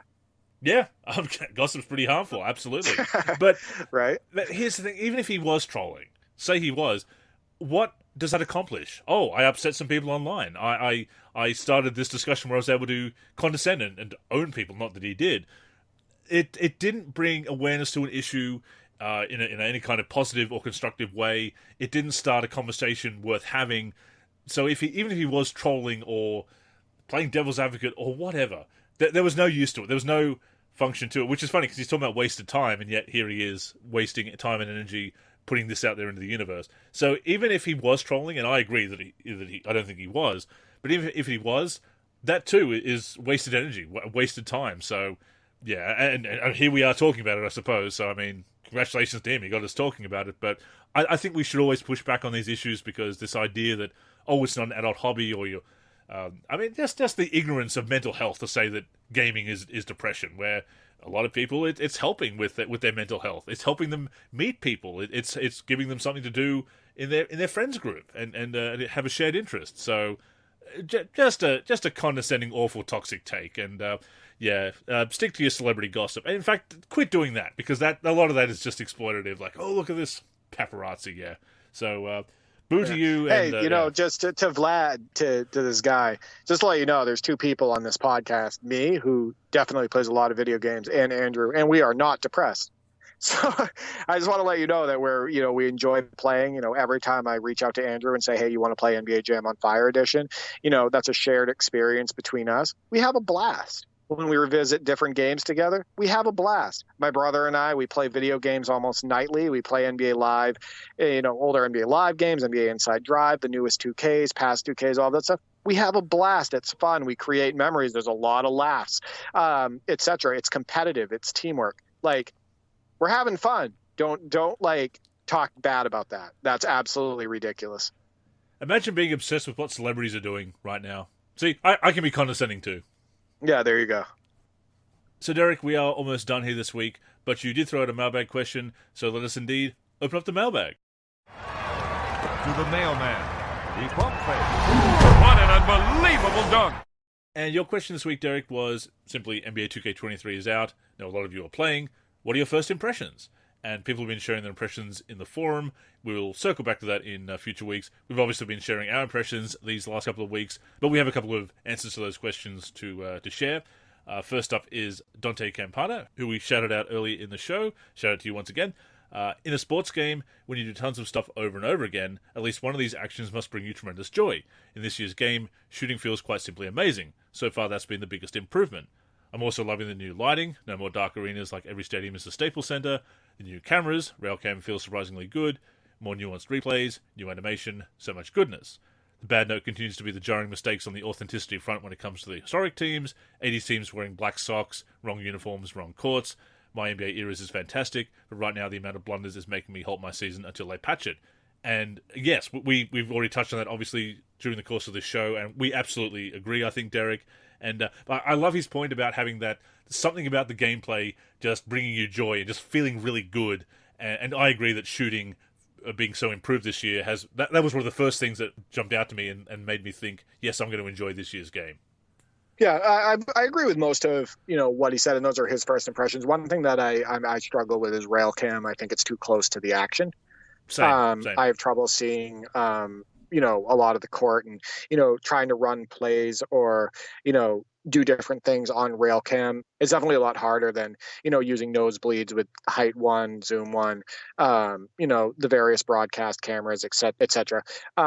So that's the only thing that I struggle with as far as like the stuff that he mentioned.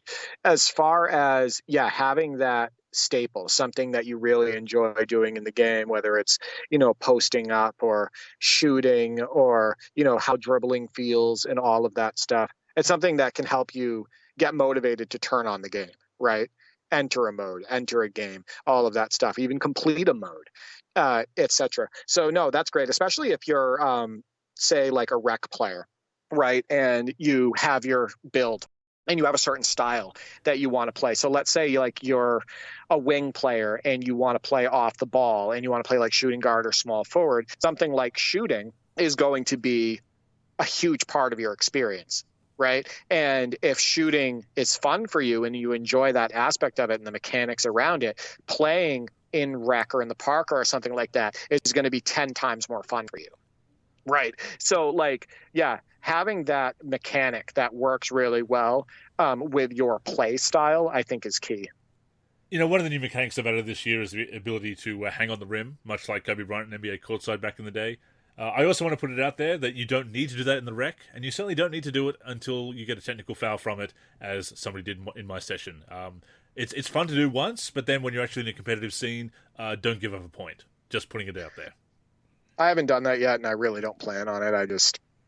I don't. I mean, there's animations that play out in the game that are realistic in relation to like hanging on the rim. Like when you do dunks, they're like just part of people's regular dunk packages and everything, and that's good enough for me. Next up, we have the B-Ball Pundit. Animates like no other. You just need to be able to hit whites more often. He says it's ridiculous, the amount of whites that miss. And yes, going back to what I said, what we were talking about when we were touching on the green releases situation, I do think that's something that they need to work out. I'm not going to say make whites go in too often. The almost full releases, the less than perfect releases. It does remind me a little bit of 2K18 though, where good releases were basically a nerfed perfect release, and they had less chance of going in than late and early releases. You need to have it make sense, and a lot of people try to they push back when I criticize that in 2K18. You and I have had our 2K18 criticism pushed back on and then validated, just to throw that out there again, Derek. But people said, oh, you don't understand. No, I understand. I just don't think it makes sense that a good release is worse than a slightly late or slightly early release. It needs to make sense conceptually. I'm not entirely sure what they should do there, to be honest. I'm still mulling that over. I understand what they're trying to go for with a skill gap, but again, lag. And that's the big issue, lag. Yeah, it's funny that, the 2K18 thing, we have to keep coming back to it because of the amount of pushback we got, or I got it specifically. We were right, damn it. We were right. Yeah, I know, about, how poor 2K18 was overall as a game. From a mechanic standpoint, the new gameplay engine and the monetization aspects and all of that stuff. Now everybody's saying it's the worst. The majority of people are saying it's the worst 2K ever made. So yeah, that's we told you so. Let's put it that way. We hated it before. It was cool. Yeah, exactly. We hated it right out of the gate. I will say that he said one. I'm not going to touch on the shooting because we actually touched on it earlier, and you said everything related to the whites that I basically would have said as well. But he said it animates like no other. I think at times it does. I think that there's breathtaking drives to the basket. I think some of the dunks are just absolutely amazing. It's one of my favorite games to dunk in, to be honest with you, in the entire 2K series, just the sheer power of some of the dunks and just the way they look and everything. I think that what holds it back from being the best animated 2K ever is the skating, the sliding. That's still incredibly present, the floating above the court. The ball warping on dribbles, to each hand, the awkward change of direction, stuff like that. And, the fact also that the ball never hits the rim and bounces in. Like stuff like it's not the most realistic animated ever, and I don't think it's the best animated ever. I will say that it's definitely an improvement over 2K22. And finally, Tinu says, animations seem very smooth and transition well on the court. He's on PlayStation 5 and PC for the mods, so you can use Reggie and Barkley especially. And yeah, once again, there are definitely some nice animations there, and the feel is better than 2K22, as we've said. And it's cool to see people double-dipping like that on next-gen and last-gen, or current-gen, next-gen, whatever you want to say, that we're doing, and that, again, that both versions feel very viable this year, so that and we talked last week about the whole elitism of the criticizing people and calling them poor for not getting the consoles when the new next-gen consoles are very hard to get your hands on for because of supply not meeting demand. So that's a ridiculously toxic attitude there. But the fact that if you're going to release it on a system, it still needs to be a competent product. Like, absolutely focus on next gen because that's what you're focusing on moving forward. But if you're going to put out a product on last gen, current gen, whatever, then you still need to make that a competent product. And it seems like they've done that this year, and that's been so welcome. They did put work into it. They did put quite a bit of work into it. And I was pleasantly surprised by that. So was my brother. Sure, the graphics are mostly the same, overall. That's kind of what we expected and everything. But the subtle gameplay touches and whatnot to improve the quality of life on the court, between the lines and everything, how it feels on the controls, bringing the Jordan Challenge over. Changing the presentation, adding the dunk meter as much as we don't like it. It is in next gen, making the dribbling like next gen, making the shooting like next gen. Like, they definitely did a lot of new and improved implementations in the current gen version, and that was very welcomed. So there are some mixed feelings about 2K23, I think, which is always going to be the case. It's not going to appeal to everyone. There are some impressions in our forum which we're sharing, and we'll get to other people's impressions and keep sharing them with us. Keep sharing them in the comments and on social media. And, of course, joining the conversation in our forums over on the NLSC, NBA-live.com. But, yeah, you and I are feeling quite positive about it. And again, that's very refreshing for me, especially after the last 2 years. I wouldn't say I got my money's worth out of 2K22. Didn't regret it because I'm a content creator and run a site about basketball gaming. So, of course, I was going to get it, and a crazy collector, as you know. But, no, 2K23 has been very enjoyable so far, and that's very promising for the year ahead. Yeah, I look forward to your highlights, too, with your NLSC Thrill Hill group. And wish I could join that with you. Maybe at some point I'll get into it. Maybe if I get the PS5 version, etc. But, yeah, very cool that you're getting back into that. So that has brought us to the end of this week's show. As always, we thank you for tuning in. We invite you to join us again next week, either on the NLSC, again, NBA-live.com, our YouTube channel, or your podcast app of choice.